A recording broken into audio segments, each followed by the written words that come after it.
Greetings. This is the How to Judge Speech event video, and I'm going to be going over for just a few minutes some of the different information and some of the different tips and tricks that might be helpful for you when you're judging a speech event at a tournament here in Morocco. In speech, there are 7 what we call events. It's kind of easier if you think about it in terms of track and field, where there are events like the long jump and the hurdles and the long distance running and the 100-meter dash. Each of the events have a different skill set and some slightly different rules. But at the end of the day, you as the judge are trying to determine, comparing each other to each other, who you think is the best. I promise you will make the right decision, because whatever you decide is the final choice. With that said, there are 7 major events that we do here in Morocco. They are oratory, extemp, program of oral interpretation, humorous interpretation, dramatic interpretation, duo interpretation, and informative. Out of these 7 events, 6 of them only have one speaker at a time. The one exception to that is duo. In the other 6 events, one person will stand up, they will have a time limit under which they need to speak, and they need to have their speech delivered in the way that is best appealing to you as the judge. In all of the events, except for program of oral interpretation, their speech must be memorized. If they are using a script or if they are reading their notes to you, you should not rank them first. In program of oral interpretation, they'll be reading out of a book, and that's perfectly acceptable. With each event, before the round starts, you will get a sheet that looks like this.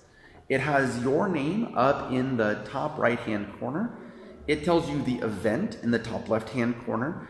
And then right here, it will tell you the basic rules and regulations of your event. Underneath that, you will see the names of the students and the schools that they represent that you'll be judging in that round.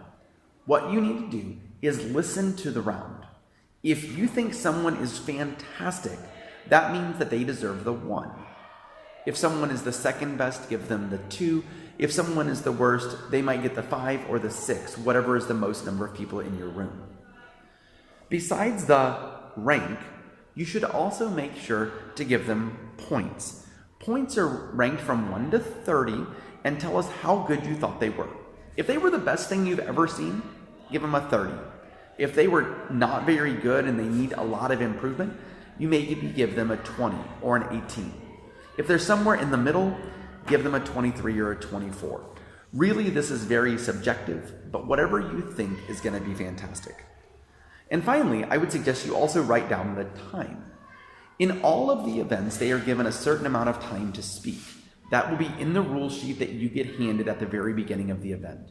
Now, they are allowed to go up to 30 seconds over that amount of time in what's called a grace period. This is to allow things like, if they're doing a humorous piece and you find it really funny, we don't penalize them if they go a few seconds over so that you can laugh at their great speech. However, if they go over 30 seconds more than what they're supposed to, you're not allowed to give them the number 1 ranking in the room. So if, for example, they're supposed to speak for 10 minutes and they speak for 10 minutes and 32 seconds, you can only give them as high as a 2 overall ranking. All of that is explained on your ballot that you'll receive when you come in to judge and let us know your name. When you finish the debate round, or when you finish the speech round rather, make sure that no 2 competitors have the same rank, and also make sure that no 2 competitors have the exact same number of points. After that, whatever you want to do as far as writing comments to yourself is up to you.